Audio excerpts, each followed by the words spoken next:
friends and grasshoppers, no quote this week. But I do have a very, very special guest back. Mr. Tyler, the superhuman. He's back. Back from eating Green Berets and making Billy Goats puke. Tyler, the superhuman. Well, I don't know about the eating Green Berets part, but yeah, I'm back after 2 months. 2 months, yeah. Yeah, like I don't remember exactly what I said on the last podcast. Well, so I've been alluding to everything. I let people know that you had rejoined. You had let people know you had rejoined the National Guard. And then a funny thing happened on the way to the National Guard. Like I got this brilliant idea that I was going to write all these little, like, what's Tyler doing this week? You know? So I had like all these little movie lines that I had been like going through, like eating Green Berets for lunch. You know, that's from Commando. And then eating things that would make a Billy Goat puke. That's from Rambo: First Blood. Oh, okay. That's good. Yeah, I had like, there's a small list. I had like 10 or 12 little quotes. And I was trying to think of like all these little things to say that you were doing. Because we texted, but we weren't like in constant contact because you were doing National Guard stuff. So I'm like, okay, I gotta like come up with something funny or something kind of like, you know. That's good. No, it's very appropriate. Was it in Commando? Wasn't it? I eat the Green Berets for breakfast. Yeah, or lunch or breakfast. Yeah, I can't remember. I can't remember exactly. The other one was like. One of the other lines in that movie is like, remember when I said I'd kill you last? I lied. Yeah. And he drops the guy. I lied. Yeah. There's just so many one-liners and so many good ones. Yeah. No, but so anyway, so you kept doing that? I did it about 3 or 4 times because I didn't have the idea until like probably 4 weeks ago. Oh, okay. And so then I was writing stuff down, and I had a bunch. I'll bring them in. I'll find them, and then I'll sprinkle them throughout the rest of the podcast. Okay, all right. But yeah. So you went to an officer training program. Is that what it's called? No, not yet. So the rejoining the National Guard, I was able to get this. It's called the Prior Service Army Integration Course. And so the acronym was PSAIC, Prior Service Army Integration Course. And so it was for people who were formerly in the National Guard or the Army. Well, Army and the National Guard is part of the Army, but active duty Army or National Guard or Army Reserve that had an extended length in their service, a break in their service. So when they were in the Army before, or the Navy, or the Air Force, or the Marines, or the Coast Guard. It's like a refresher course, yeah. And so the drill sergeants called us P-sacs. Prior Service Army Integration Course, PSAIC. So they called us P-sacs as just nice. Like a little nickname for us. Nice. All right, P-sacs. Here's what we're doing today. And so like fun. So so it's just that 4-week, 3-day course, a refresher course. And so, we had a lot of people, different branches of the service that were getting back in, that joined the National Guard from other branches of service, like the Navy, Air Force, Marines, Coast Guard, and those of us who were in the Army, the different components of the Army before, and then we'd had a break in service. And so the Army said, hey, if you were in the Navy, we'll take you, but now you got to do this our course. Thing if you want to join back. It used to not be like that, to what I understood. I knew lots of people that were in like the Air Force that got out of the Air Force and were just able to join the National Guard right away and start drilling and training. Oh, really? And so the Army changed that. They said, it's probably because they got a couple of slackers in there, and they're like, oh, we gotta do something to make sure these guys are on the up and up. Yep. So that was that. So I went to this 4-week course, and you're shooting your M16. They had us shoot M16s and throwing grenades and going off a rappel tower and doing the obstacle course. It was just really condensed. It's all the stuff that you go through, all the qualifications you have to hit in a normal 10-week basic training for somebody that joins the military for the first time and has to go to basic training. All those qualifications that are in that 10-week thing, they just took those out and put those in a really condensed course. Okay. So, right on. We definitely didn't have all the yelling and physical exercise stuff from the drill sergeants that I had in the first the round. 10-week one I went to 22 years ago at Fort Leonard Wood. This one was totally different. And so, but I came out of it in really good shape. Yeah. Now a bird, and that was at Fort Benning, Georgia. Yeah. So two things. So Mark, Marvelous Mark, who edits our podcast, he lives in Georgia. Oh, that's right. But he's on the other end of the state. He was like, okay, there's 2 bases in Georgia that I know of. I'm sure there might be more, but he's like, there's 2 that I know of. Is it this one? I go, no, it's not that one. I couldn't remember the name. We were talking on the phone, and it's like Fort Benning. And he's like, this is just a few more hours than I'm willing to he's like, to go. Yeah. He's like, I'd go have lunch with him, but it's like 3-hour drive to go have lunch to turn around and go 3 hours back home. Yeah, no. But then what was the other thing I was going to say? Fort Benning. What were you talking about? Fort Benning, military. That it was 4 weeks, and a little bird told you. A little bird told me that you were the top of your class for the physical fitness portion. So I wasn't the top of my class, but I definitely scored of the 70 some of us. There was 77 of us that graduated the course. But I think we started with 79 or 80 or 81. I don't remember what it was. But, and somebody dropped. Yeah, a couple of people had family issues, and then some. Yeah, so and then some of the other guys just couldn't pass the stuff, but they ended up going through until the end, but just not graduating. Wow. Yeah. So. Yeah. So I did. So I went in pretty good, really good shape. You were already in good shape. Left. With my running and push-ups. And so when we took our physical fitness test, the Army fitness test, when we first got there and they evaluate you, I scored a 469 out of 500. So that's pretty high up. That's pretty dang good. That's scoring an A bordering on A+.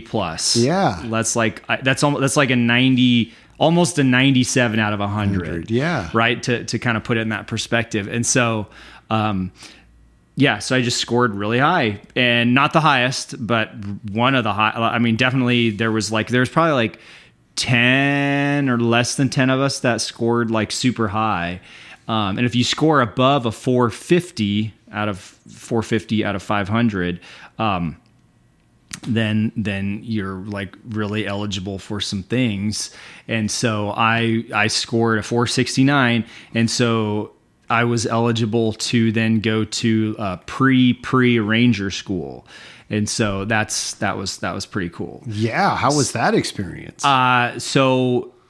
It was good. Yeah, once I graduated the 4-week course, I ended up transitioning into the it's called RTLI, the Ranger Team Leader Initiative, and that is on Fort Benning.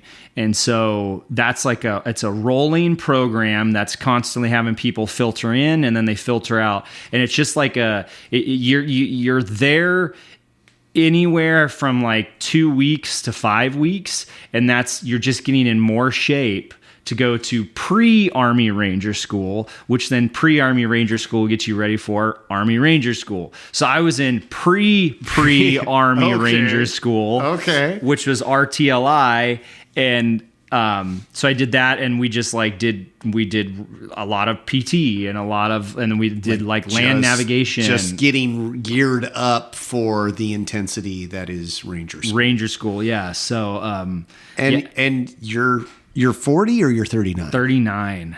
At 39 years 39 years old, going through all this.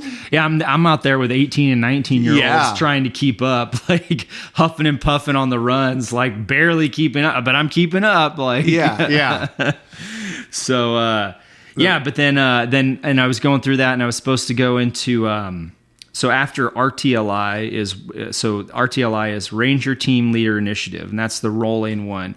And after that, then you transition into RTAC, which is Ranger Tactical Assessment Course, I believe. Yeah, Ranger Tactical Assessment Course. And that's a fixed 2-week thing that you go to. And that's AKA pre-Ranger School. And they simulate Ranger School in those 2 weeks. Oh, like to see, they want to weed people out. Weed right more there. people out, yeah. Wow. And then after those 2 weeks is the 9 weeks, or what is it, 63 days of Ranger School.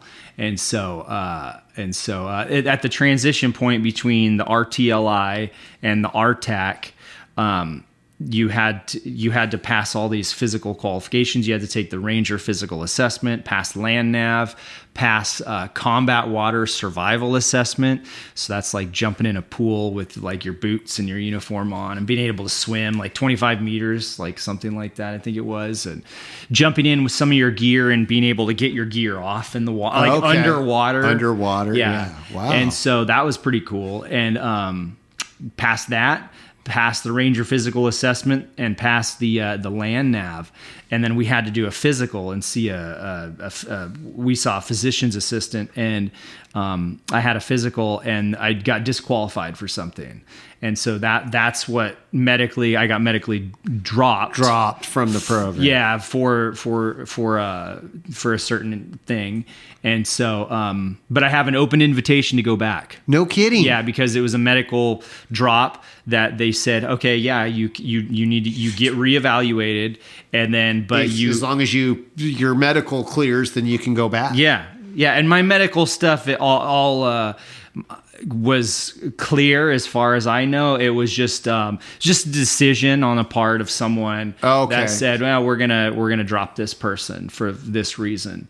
And so you don't get to like go, hey, wait a minute, there's no really, second opinion, there's in no the Army. appealing this, it was just like one person was just like, yep, made the decision to and that's it. Yeah. So I have an open invitation to go back and go, but this time I would not go through RTLI. RTLI is designed for people that are coming directly out of most of the time basic training, and they go right into RTLI. Well, because I did this prior service 4-week course, it falls under the category of initial entry training, and the 10-week basic trainings fall under the category of initial entry training, because you're entering the military, and it's the training, the initial entry training. Even though I'm re-entering the military, it's and so. The RTLI program is designed for people coming in through basic training or like our prior service course. And so once you're not coming out of one of those programs, you're not eligible to go to RTLI. So next time I go, I would just go right into the RTAC, the 2-week course. Okay. The Ranger Tactical Assessment course. And so anyways, that'll be down the road. But then next month, I start the Officer Candidate School for the California National Guard. Right on. So, and that's 1 weekend a month, like normal National Guard stuff. 1 weekend a month, yeah. And I'll be training down in Camp San Luis Obispo, and not a bad place to be. No.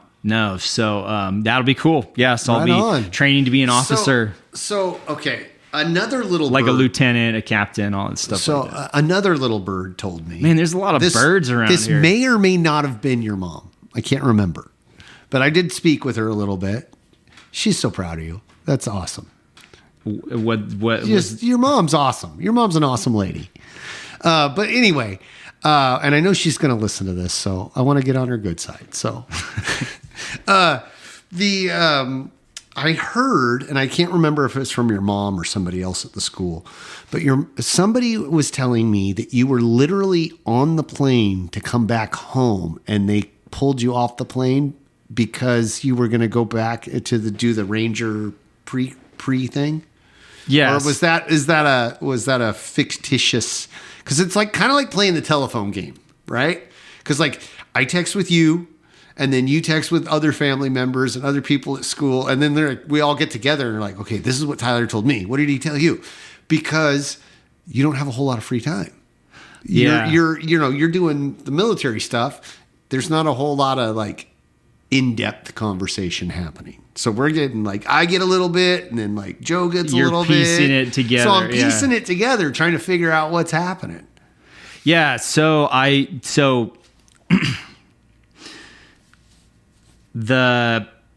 in the prior service course, I scored high on, and I scored the 469. Actually, I scored it twice in a row, 469, like the exact same score. No kidding. 469 2 times in a row. So I didn't progress, but I didn't get worse. Yeah, either. You didn't get worse. So they said, okay, hey, you're eligible for RTLI. Do you want to do it? And I said, yes, I will do RTLI. Sign me up. Well, the drill sergeant, every week I was like, hey, drill sergeant, one of the drill sergeants, I was like, hey, is there any info on this? Yeah, what's RTLI? the deal? I want to do this I thing. haven't heard anything. And they're like, oh, well, we're waiting on the state of California to cut you orders so you can actually go to this school. Like, you're eligible, but the state, because you're in the California Army National Guard. They got to say yay or nay. Yep. Okay. They got to cut you orders to go to this school. And so like every week I was like, drill sergeant, what's up? Like, where's the orders? And they're like, oh, we haven't heard anything. So we haven't heard anything. Were you were excited, obviously. You wanted to try this out? I was excited, wanted to try it out, but I also just wanted an answer.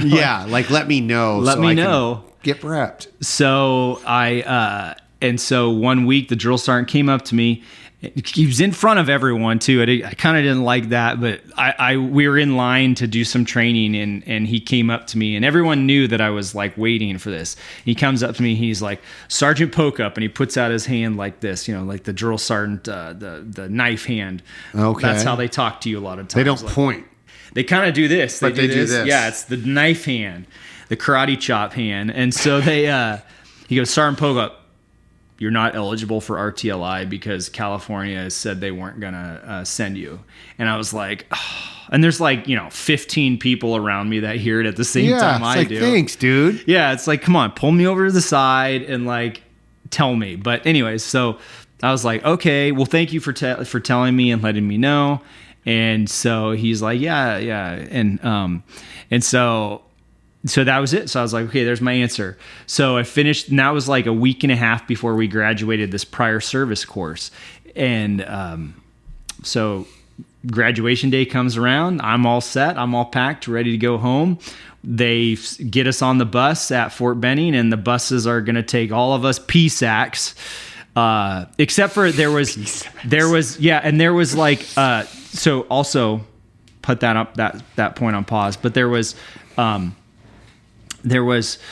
the people that scored high enough on the physical fitness test, the Army fitness test, there was like 10 people that were eligible. Well, like of those 10, like 5 or 6 said, yeah, like I want to go to RTLI. And of those 5, and I was one of those 5 or 6. So some people said, no, thank you. I just want to go home. And probably for family reasons or whatever.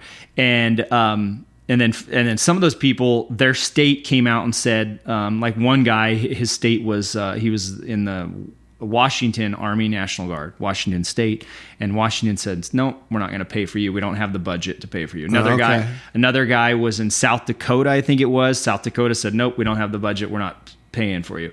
So a couple of the guys, one guy from Florida and one guy from Idaho, their state said, yeah, we'll pay for you. And so as we're all getting on all of us P-sacs are on graduation day, getting on these 3 buses to go to the airport. Well, the 2 guys that their states paid for them to go to RTLI, they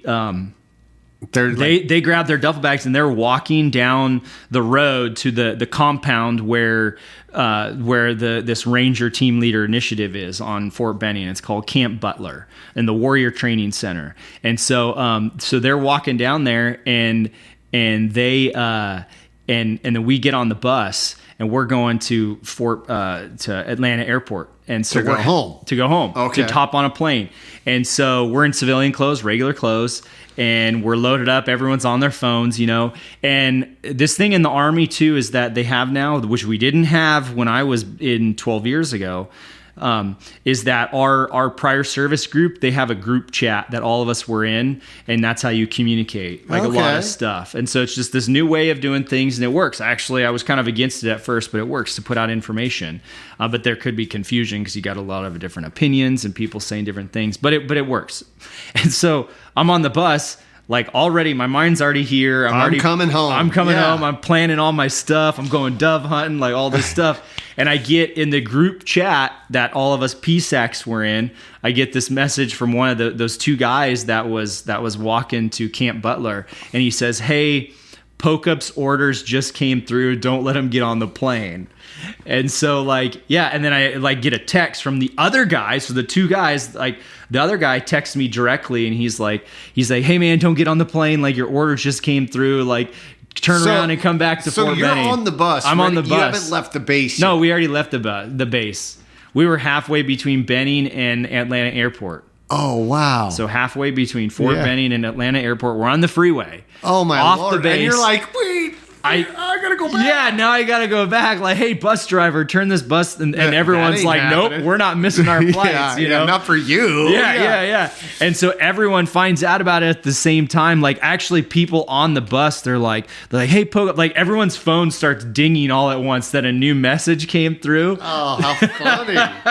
And they're like, Poke-Up. And I was like trying to nap or looking out the window, not on my phone. And they're like, Poke-Up, your orders for RTLI came through. And I'm like, what? And other people are finding out before me. And then I check my phone, and then I see the text messages and all that. So I get to the Atlanta airport, and I had to find transportation. I had to pay $58 to hop on like a shuttle bus and then go right back to Fort Benning, Georgia. Oh man. Yeah. What a bummer. Yeah. And then so I get there. Hey, so I get there, and then I start this 4-week they gave us, I got checked into the barracks where all the RTLI students were, and they're like, okay, well, yeah, you're in here, you can sleep here, but now, but you've got the weekend off, so whatever. I just stayed in the barracks and just did stuff and surfed on my phone and took a taxi off base and went and checked out Ranger Joe's. There's like this. What's Ranger Joe's? There's outside of Benning. There's military stores that serve. They're civilian ran, right? Privately owned, but they serve the military community on Fort Benning. Oh, okay. And so there's like Ranger Joe's, which they supply all these people that are getting ready to go to Army Ranger School. They have all the items you need to buy. And so it's called Ranger Joe's. They have just like boots and rucksacks and the glasses you need to wear, the iPro, and uniforms. They do sewing, all that stuff. And there's like 5 of them outside of Benning, 4 or 5 that do all that. There's there's military surplus stores outside of Benning, and they all serve the soldiers. I mean, they provide things for them. Yeah. And so, how cool. Paid to take a taxi off and check that out and just check out the local economy, and stuff, what was out there. And, so then I did the 4 weeks of RTLI, and then here I am. So it was essentially 4 weeks of the prior service course and 4 weeks of RTLI. Right, yeah. And RTLI whipped me into even more shape. I can only, you look like it. Yeah. It looks like it. Dang, dude. My triceps. The work muscle. Yeah. Holy cow. Right on. Yeah, I'm not flexing. That's awesome, dude. Oh, that's awesome. Yeah, so it was a good time. It was, and I liken it, I bring it back to like the thing I've always talked about of like emptying your cup. Mm-hmm. Right? Oh, yeah, that's one of the things you mention a lot, because it's important. Empty your cup. And I was in the Army for 10 years before, and now the Army has changed like a lot. Like the uniform has changed. Was that tough? Was there a little bit of you going like, we don't do that? Yeah. Or like, we didn't do it like that when I was in the Army? Yep. There was. I mean, I feel like I'm like getting up in the age to where I'm like now, like, well, back in my day, like, type thing. But of course, part of you is probably, the other part of you is probably like, well, that's not the way we do it now. Yeah. You know? Yeah. Like, now get I'm with just the like, times. okay, that's how we did it back then. That's no longer. Be flexible, empty your cup, and now this is how things are. Well, and the military is still the military. They didn't stop because you stopped. They kept doing their thing, and then somebody from up on high said, "No, we're not doing it like this. We're going to do it like this tomorrow. We're going to take it in this direction." Yeah. So Different priorities. oh man, yawning. So, was there things that you expected that weren't? Like, were you in there and you're like, when you fly out to Georgia, did you have like a little checklist of things that like you expected to happen? Kind of, yeah. Yeah. I was expecting instead of, and I need to be experiencing. Okay. Yeah, I was, there's just certain things I was like, okay, like I'm expecting this, and this. And some of the stuff that came was similar to what I was expecting. Yeah. And some of it was the exact same, and some of it was totally different. Yeah.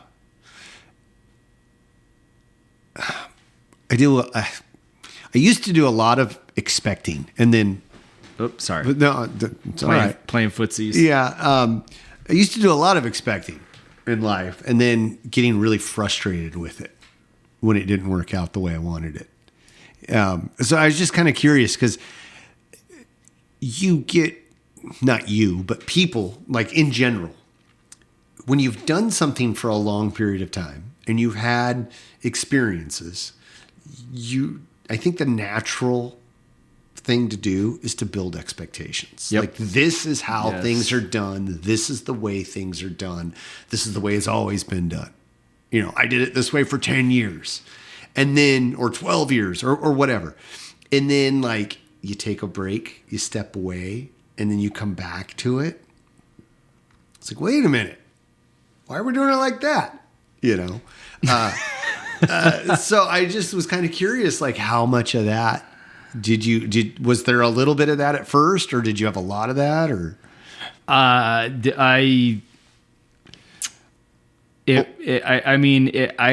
Or were you wise enough to like, shut that down?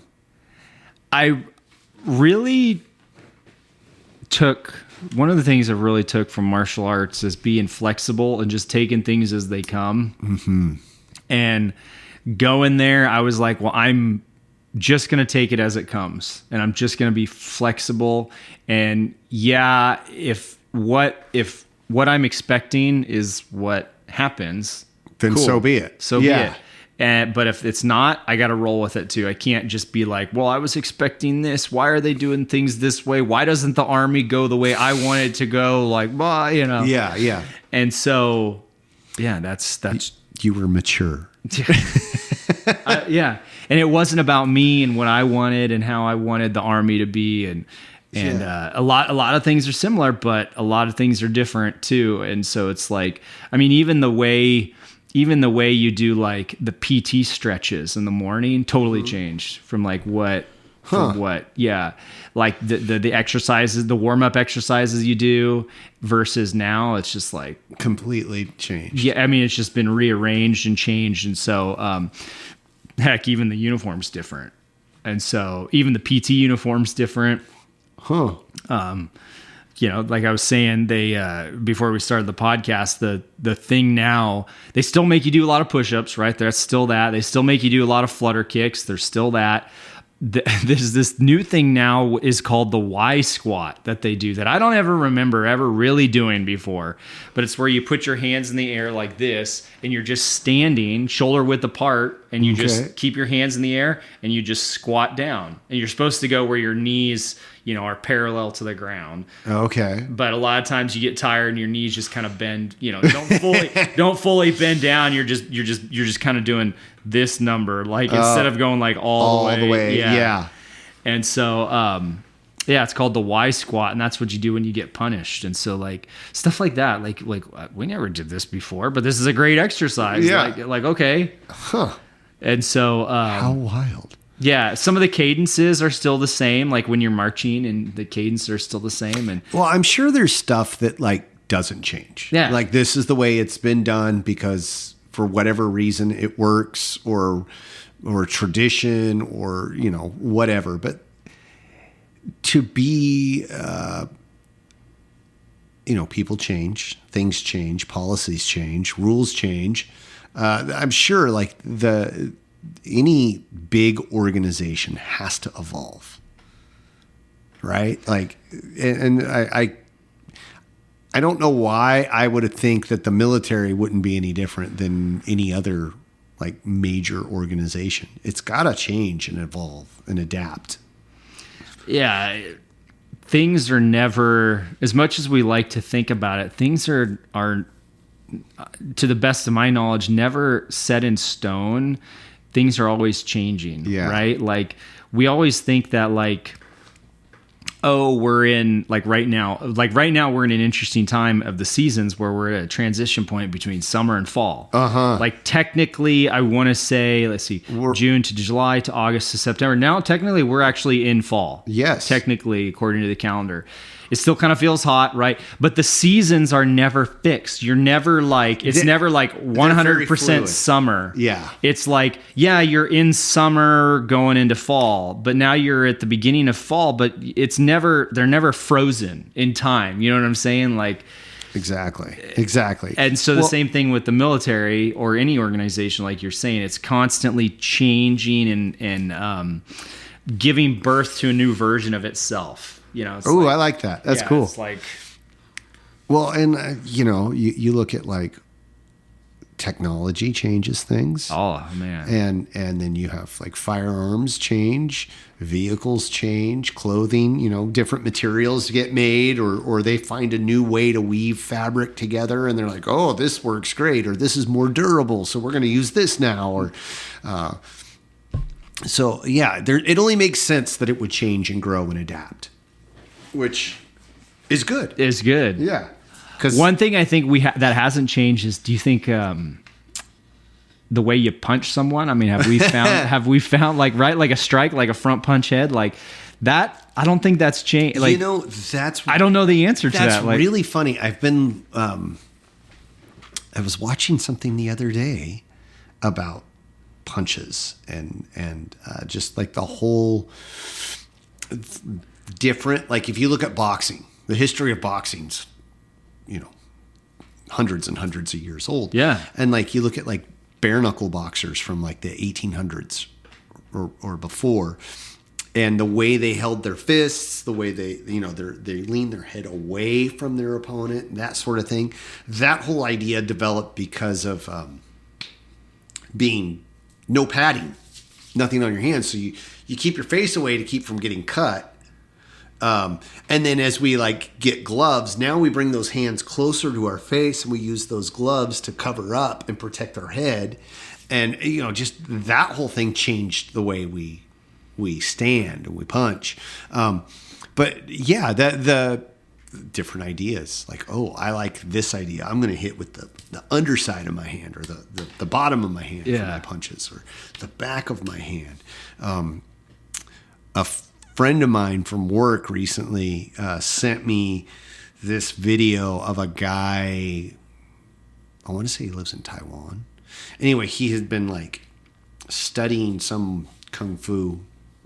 And I actually sent it to another friend, and I'll find the video and send it to you. His hands are like, it looks like he has like pillows on his hand because he was hitting the back side of his hand on stone. Yes. And like training his hand. And he still had flexibility and he could make fists and had dexterity in his fingers and stuff. But it just had this like slab of flesh on the backside of it. And like that. But he's hitting stuff with the backside of his hand. And I'm like, oh, that just seems really interesting. I saw a video, but it's a whole nother idea that like I wouldn't dare think to hit something with the back of my hand. For one, you got all of those little bones right there that just seem like it'd break, whereas here using them like my knuckles forward makes more sense to me. Yeah, but just different ideas, different ways of doing things, and everybody's got their own ideas. Everyone's got their own ideas. Yeah. But like a front punch head, right? Like that we do front punch head. Like that hasn't changed in like 1,000 years, right? That probably not. That has stayed the same, where it's just like in and out, right? Like yeah. According to like the different arts, right? Yeah. Like, but like it's still a straight punch. It's still a straight punch, front punch, forward punch, whatever they call it. But it's just some things like that don't change, right? Like that type of technique. Yeah. I mean, I guess, you could say Wing Chun might teach the how they roll their scapula a little bit different. Yeah, that for kind hitting, of thing. like for hitting. I remember Sensei Court showed us that one time. Yeah. Where there was a way. But then ours is like the shoulder, you put your shoulder into it and you rotate your pivot your hips and your feet, but like, just cause like our body structure hasn't changed since the beginning of time. Right. And so like the strike's going to be the same. Yeah. But then fashion changes. The seasons change. Beliefs change. Ideas change. Yeah. Yeah. It's like, what's the old saying? The more things change, the more things stay the same. Have you heard that before? I have heard that one. Yeah. No, but yeah. So it's been good though to re-enter a environment that I know pretty well, and to see how it's changed. And I know there was like an initial like readjustment phase where I was just like, whoa, like, okay, this is like, it's the same world, but different. Yeah. I've been here, but I haven't. It's not exactly the same. Yeah. It's enough to be familiar with, yeah. But it's like, it's like seeing a new scene in a movie you watched 20 years ago and you're like, I don't remember that. Oh, wow. That's funny, right? So like at the beginning of 2024, I went and saw in the movie theater the Lord of the Rings extended editions. Mm-hmm. And it was one day, they showed all three of them. It was so glorious to spend 12 hours in a movie theater watching this series, but I had never seen the extended edition. Have you seen them? No, I have not. So I had never seen them somewhere, I'm thinking. I mean, that was like my high school was like watching Lord of the Rings, and just like, I wasn't like a super fan, but you're quoting stuff. You watch it, a couple times a year and play the video games, and to see those characters, right? And it's almost like those characters become your friends in a way, like Aragorn and Legolas and Gimli and all those, the Fellowship, the Hobbits.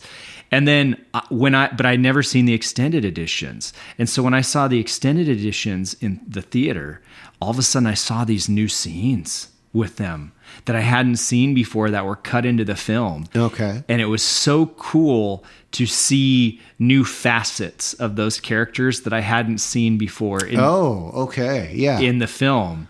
And they were woven in. I was like, wait, that scene wasn't in the theatrical cut of the Fellowship of the Ring, and it was seen a little bit more that I hadn't seen before. Now that's not the same as like what I was saying with the army. It's a little bit different, but it's the fact of like, wait, this is a familiar environment, but now I'm seeing a different part of it. In a different light, from a different angle, type thing. And plus, I'm older too. So you have experience and wisdom, and I was 27 when I got out. Now I'm 39, getting back in, and now I'm like, I've got the experience and age, a little bit of wisdom. Yeah. So were there a lot of combat vets, or were they mainly guys that were just getting back in? There were, like, I wonder the ratio. Yes. So in our prior service course, there were a couple combat vets. Okay. There was one other guy who was 35 from Kansas. He had been in Afghanistan like the year after I had been, and he was a combat vet. I'm trying to think of some of the other ones. Yeah, there was a couple other ones. So there were a few of them. There was a few, but because the military has changed, like I was in from 2003 to 2013, and right in the middle of those 10 years, that was when we were, our hottest engagement was in Afghanistan and Iraq, right? And so like the military, when I first joined, didn't have a lot of combat vets, but by 2007, 2008, 2009, 2010, oh man, now you just got guys that had done one combat deployment, 2, 3, 4, 5, 6, 7 deployments. Wow. Yeah, all these guys had done all these deployments. And And then I got out, and now when I got to Fort Benning, I look around and I'm like, I see combat patches. Like if you have a patch on your right arm right here on your uniform, that means you served in a combat zone. But now they're handing those combat patches out for some reasons you wouldn't think they should hand them out for. People going to do a deployment in Kuwait, and they're getting a combat patch.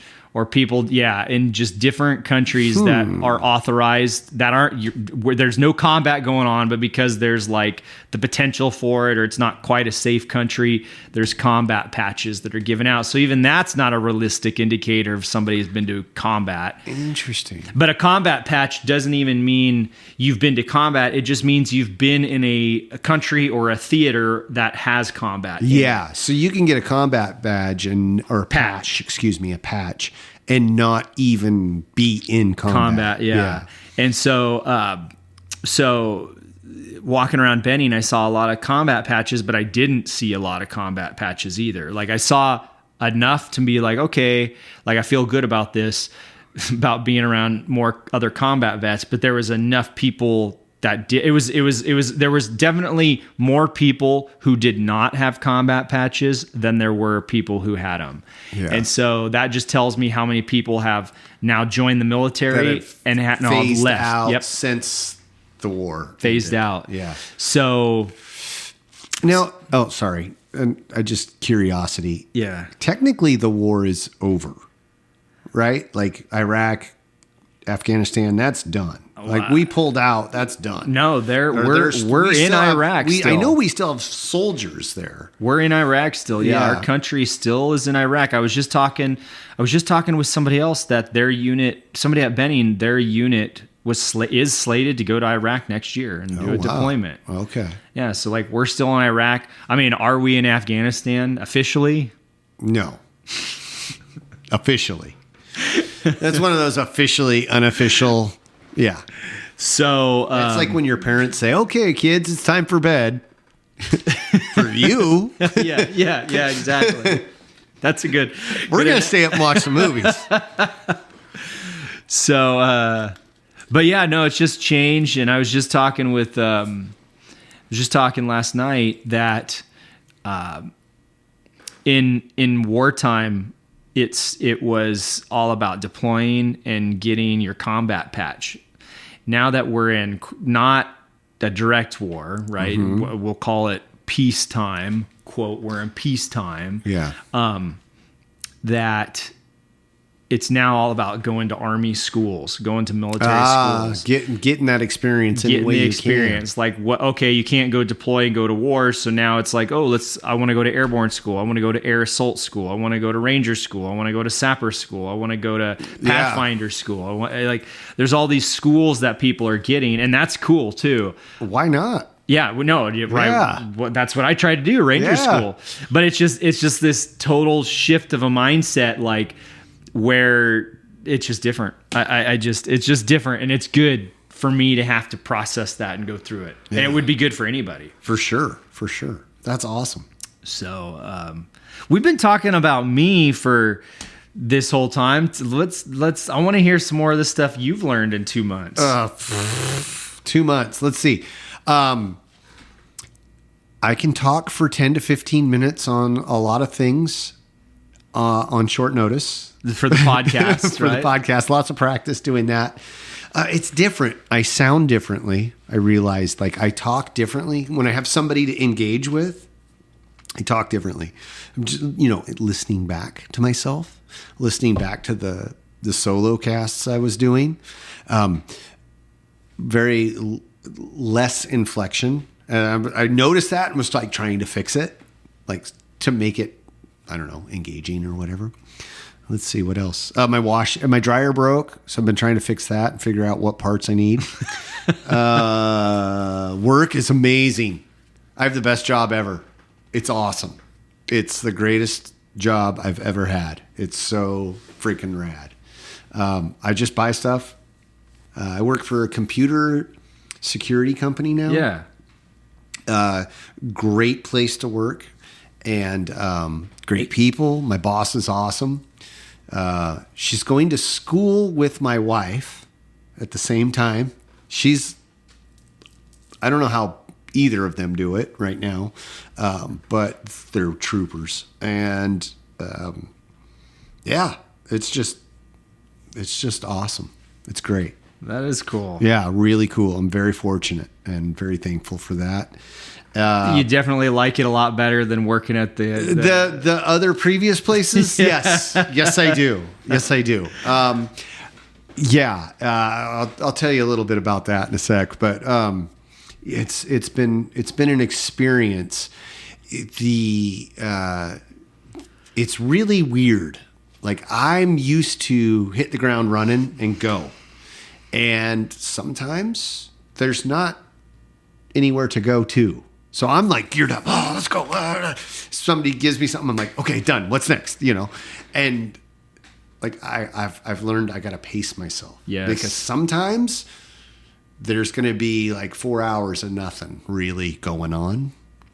And then the next 4 hours are just pure insanity, because like a revolving door of people coming into the office going, hey, I need this tomorrow, I need this yesterday, and I need that next week, and I need this, and blah, blah, just like here comes the avalanche of stuff that's coming. So yeah, that's been a little hard to adjust to.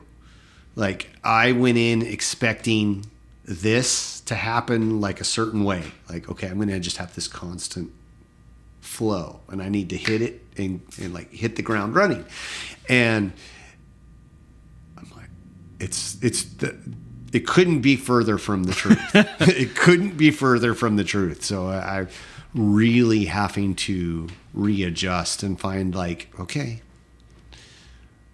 slow down, slow your roll. There's nothing going on right now, but that doesn't mean there's nothing to do. There's other stuff to do. You just I just have to organize myself a little better. But it's weird. Like, you get into this ebb and flow of things, because we have like huge projects for hospitals and cities and stuff, and it's like thousands and thousands of man hours in, or hundreds of computers, or security systems or whatever, and then you have like these little one-off things, like, oh, so and so's domain is expiring next week, so you got to go buy that. Well, like, one day you might have like 4 of those, and then like not a whole lot else. But we have a bunch of clients, and they all have security programs. They've got switches and VPNs and things that are expiring. So you've got to like constantly monitor that stuff. And you have like warnings. You have there's technology available that like, hey, on 31st of next month, Tyler's iPhone is going to expire. So you got to re-up all of the, I'm just. No, yeah, I know, yeah. So there's like software stuff for that, but then you might have like 5 of those one day and then none for the next week. But then you have one salesman comes in and is like, hey, I just got this new contract for this school district, and they need 25 computers. And they just got their budget, so they need it like tomorrow. They've been waiting on this for 6 months, but the budget money just came in, so they need it now. Yeah, and you're like, okay, cool. Well, then you pull up the order, and then like, of course, the order's written for a certain dollar amount, and the client's already seen it and signed off on it, but where you're supposed to get the computer, they sold out of those computers 2 weeks ago, and they're not going to come in for another 6 weeks. So now it's like, okay, well, what are you going to do? Well, you got to find them from somewhere, and then you got to price them, and it's got to be the same stuff, because they're legally obligated. We're legally obligated to like provide that now, because we told you that we were going to do that, right? So like, there's this whole balance of craziness. It's a good thing I don't have any hair, because I'd have been like pulling it all out. Life's good, dude. I'm ecstatic. It's a great place to work with great people, and it's having a good time. And it's changed your mindset, right? Like being like doing that versus like where you were a year and a half ago. Yeah, a year and a half ago, it was just pure chaos. Running as fast as I could, as hard as I could. And yeah, going all over the place. And now it's like the intensity is definitely changed. It's still very intense sometimes, but it's not this like constant pressure. Now it comes off, and then you're like, "Whoa, what happened?" And then bang, it's back on. And it comes off. Yeah. So it's like that. It's like that. But I've never really I've worked at a lot of different places, but they really emphasize. It's the first place I've worked at where like almost weekly they're like, "Hey, if there's something that you want to do, a program you want to get involved in, or like if there's something that you want to do within the company, and it requires like some schooling or some certification and stuff, talk to us. Let us know because we'll help you get that." Like they're constantly reminding you of that kind of thing. So it's really, really interesting in that like. And the philosophy's good, right? Like if I help you grow and you work for me, like I'm going to help you. You're going to help me. Like, right. Cool. Why not? You know, it's really, really neat that way. And then, yeah. One of the things that was the biggest eye opener for me is like this whole chat GPT and all of the AI stuff has been kind of, it's weird because like I read a lot of philosophy and I'm listening to a lot of people's philosophies, and you know, common consensus is that you should push into things that make you uncomfortable because that's where you learn and grow. Yep. Right. Well, AI has always kind of been like one of the things that I've like kind of held back at arm's distance. And it's kind of the hot topic right now in the world in a way. And it's prevalent. It's prevalent. It's prevalent. It's whatever. Prevalent. Yeah. Yes. Yeah. It's on every smartphone, whether you want it or not. It's there. It's there. So all the social media apps have a AI thing. It's just everywhere. And I've really been kind of like standoffish to it lately. And one of the things they do are like, they're like pushing people to lean into it a little bit and like, try it, see what, we could stand back here and be scared, or we can push into it and figure it out and learn about it and learn how to work it. And I think that there's a double-edged sword there because, like, it could take over jobs for sure. But if you run away from it screaming, it's still going to do its thing. Yeah. So it's definitely been an eye-opening, a learning experience for me. And I've been goofing around with it a lot lately. And using it in ways that I've been like poking at it, like prying with it, and like, okay, give me an idea for this. Do this. Like I sent you a bunch of photos. Like I did some image generating with it, and I've done a couple of different things where I was like, explain to me the difference between these two topics. Uh-huh. What are the similarities? What are the differences?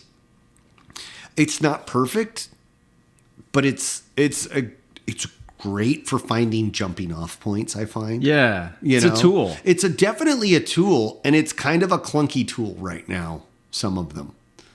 Yeah. So you got to you know how to work it. You got to know how to play with it. Play with it, but like anything else, like if you don't use it, you're never going to get good at it. Right. So I'm like, why not? What the heck? And they're encouraging me to do it, so go for it.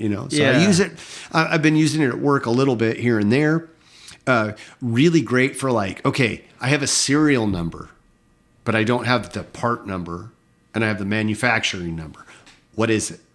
Like, and it doesn't find what it is exactly, but it like might get me in the ballpark. Yes. And then I can figure it. So it takes time out of my day. Right? Instead of like spending 4 hours on one stupid thing because I can't find this part number, I might spend an hour doing that, or like 45 minutes doing that. So it's a time saver in a way. I think like one thing that I've noticed is sometimes in business, I've noticed people sending emails. Generics with the chat GPT, and they use it. And when they sent, like, I can just be like, yep, they use chat GPT here. Yeah. And in a way, like, to me, when I see an email like that and I'm like, yeah, that person, when I talked to them on the phone or did a FaceTime call with them, those two things were not the same. Yeah. The way they talk in chat GPT, and in a way a part of it, I look at it and I'm like, oh, like you used Chat GPT like to write an email to send to me, like you just kind of plugged it in and like, you're phoning it in. And it's like, come on. And you can tell someone's personality through an email. You just can. If it's long enough, for sure. Or even if it's just short enough, you can still tell things about people, like that's true. But the chat GPT, it's just like, oh, they just all sound the same. It's I was talking to my coworker about that. And that's Friday. A negative part of it. In my opinion. He was like, it's so prevalent right now. He's like, I can usually tell within the first couple of words, like, oh yeah. Chat GPT, like. And what's going to happen, I think, is you're going to have this like huge overuse because it's the thing right now. And then it'll kind of taper off as people kind of figure things out and be like, oh, that's not the way I wanted to do that. Or I think it's great for like brainstorming. I think it's great for like note taking, like stream of thought kind of thing. If you want to just type a bunch of stuff in or like audio record a bunch of stuff and then have it like clean things up, remove repeating lines or words or whatnot. That's what it's good for. Yeah, things like that, it's great. But like as far as becoming, there might be some things that it like. There may be some jobs that it takes over for sure. Oh, absolutely. But I don't think it's going to change a lot. I don't think it's going to. There's certain things I don't think it'll ever be able to do. And you're becoming a true convert on this. Well, I was joking. I was absolutely against it at first, totally against it. I was just like, ew, this stuff is. We're playing with some dangerous things. But the more I think about it, and the more I grow up, I'm trying to become comfortable. I'm trying to become comfortable being uncomfortable. Yeah, right. That's what I want to do. Like that's pushing the boundary. I need to become comfortable with that uncomfortable stuff. And if I can't do that with a computer program, that if it scares me, I can go click and hit the power button. It's what everybody seems to not realize. Like I can just turn that off. And we haven't developed the technology for that thing to turn itself back on yet. If I unplug you, you're unplugged. Yeah, you can't plug yourself back in. Good luck with that one, Chat GPT. So, it'll just take over your little iRoomba robot in the house that'll have an articulating arm, and it'll just be like, bloop. There's some scary stuff about some of that. We'll tell you about that later off air, but yeah. Anywho, I think we're good, man. We've been at it for an hour. Friends, thank you. Tyler, it's so good to have you back. I was running out of stuff to say. I'd never thought that'd happen. Oh, you just would have used Chat GPT. What do I talk about today on the podcast? Yeah. Hey, speaking of programs, we have accounts on Facebook, Instagram, YouTube, Twitter, TikTok. Yeah, all of those are found. Sorry, I just total mind blank there. all of those are found at the Formless Pod. We got an email account, formlesspod@gmail.com. Friends, if we said anything that might have struck a chord with you or made you think, reach out to us. Let us know. Drop us a DM. Send us an email. Visit our website, formlesspod.com. We got merch on there. We got pictures of our ugly mugs. My ugly mug. Tyler's young and handsome still. All of that stuff's on there. And we'll catch you again next week.